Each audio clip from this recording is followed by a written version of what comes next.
Yesu alifuga wonna wona omusana we gwaka 18 yimba nange Yesu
launch our special Satani nika wane kitende njagala kuyita yonna gy'osinzira sawa 6 tubatandise okusaba okusinza n'okutendereza kale jangu twegatteko ate tusobole okubeera ku mutimbagano ogwa SM World Commission Network era nzikiriza tojja kusigala kyekimu jo nakugambye God turns your worst moments into a testimony era nabadde nkozesa lubereberye 5:2 mwana wa Mukama funa obudde otundeko Baluumi 8:28.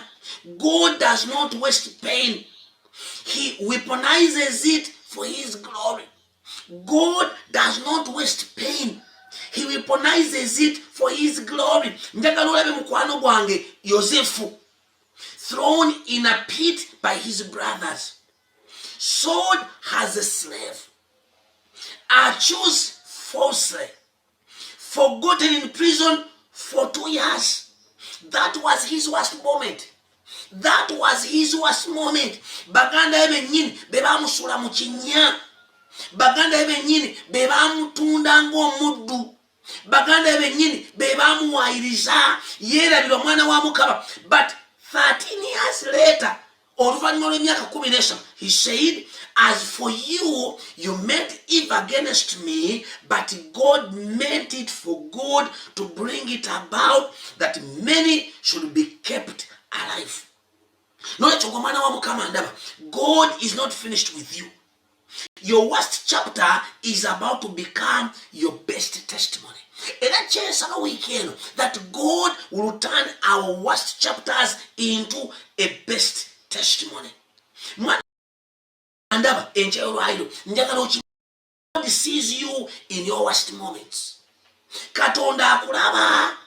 God sees you in your worst moments. Bw'onosoma Zaburi 6:6 onyole 10-11 Katonda akulaba. Tulowooza nti oli wekka naye Katonda akulaba. Era wuliriza wakati mu mbeera eri worst, wakati mu mbeera embi, Setaani ayina ebirimbo. The enemy tells you things that you need to guard. Setaani akulimba ekisooka gamba God has forgotten you.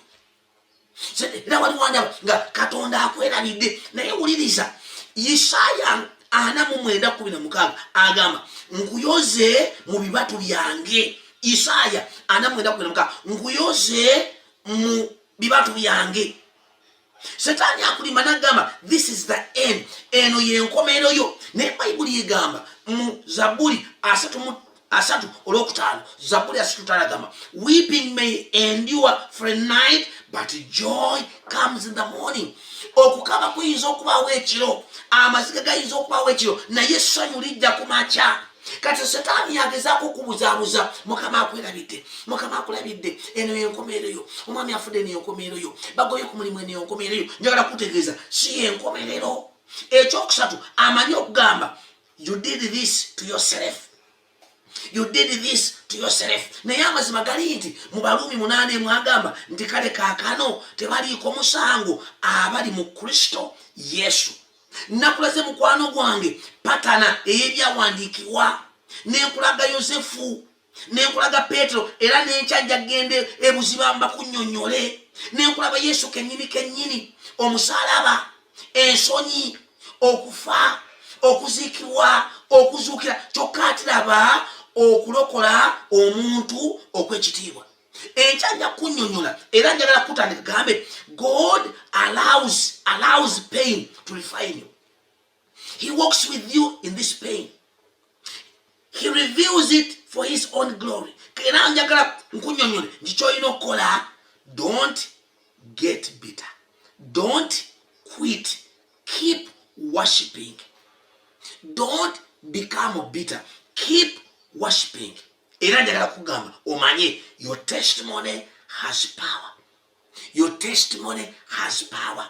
Okubikirwa 12:11. Your testimony has power. They overcame him by the blood of the Lamb and by the word of their testimony. So your testimony has power. Ensonga satu nkute. Your testimony does 3 things. Obujulirwabwo bukola ebintu bisatu. Ekisooka, it defeats the devil. It defeats the devil. The devil can argue. He can argue theology, but he cannot argue with what God did for you. He can argue theology, but he cannot argue what God did for you. Mujukira ono musajja Yesu gwe yawonya, gwe bagambanga, mwene yakuwonya, sekana akola bagati, nagamba nze kino kyemmanyi, nali muzibe ne kakati ndaba. So your testimony defeats the devil. Number 2, your testimony encourages others. Number 3, it glorifies God. Ngamaliza mwana wa Mukama gwandaba enkyalwairo. Bring your pain, bring your failure, bring your disappointment to the altar. Kyenva nkuyite olwali omulanchawa. Bring your pain, bring your failure, bring your disappointment to the altar. Kiki Mukama kyakola ng'obirese ku kyoto. Zaburi 5:8 male. Zaburi 5:8 malirize. 5:8. Zaburi 5:8 malirize. Agamba bw'ati. Gwe omanye ennaku yange, oteeka amasiga gange mu kasumbiko, tegawandiikiddwe mu kitabo kyo. Abalabe bange ne balyoka bazzibwa emabega. Kunaku lwe ndikuwooleramu kino kyemmanyi nga Katonda ali ku lweyi lwange.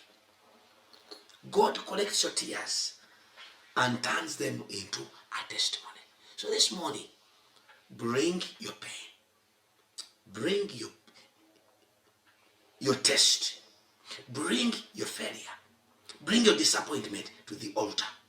Katonda ayinza byonna. And I know what the enemy meant for evil, God will turn it for your good. God will bring you out of this pit to a place of abundance. Your current pain will produce eternal weight of glory.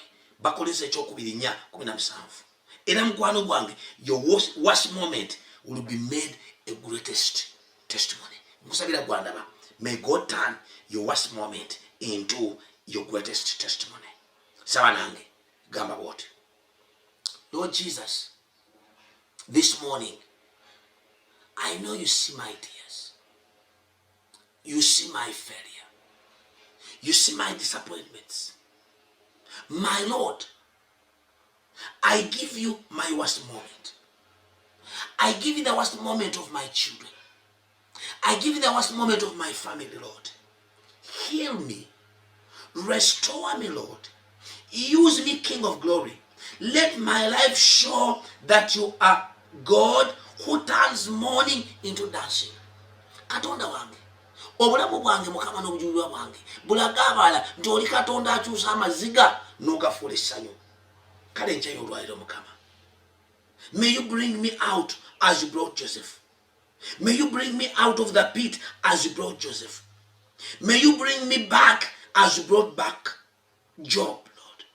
Lord, I pray, may you open the grave that I am in as you brought, you open the grave of our Lord Jesus Christ. Lord, I pray that my testimony will set someone free.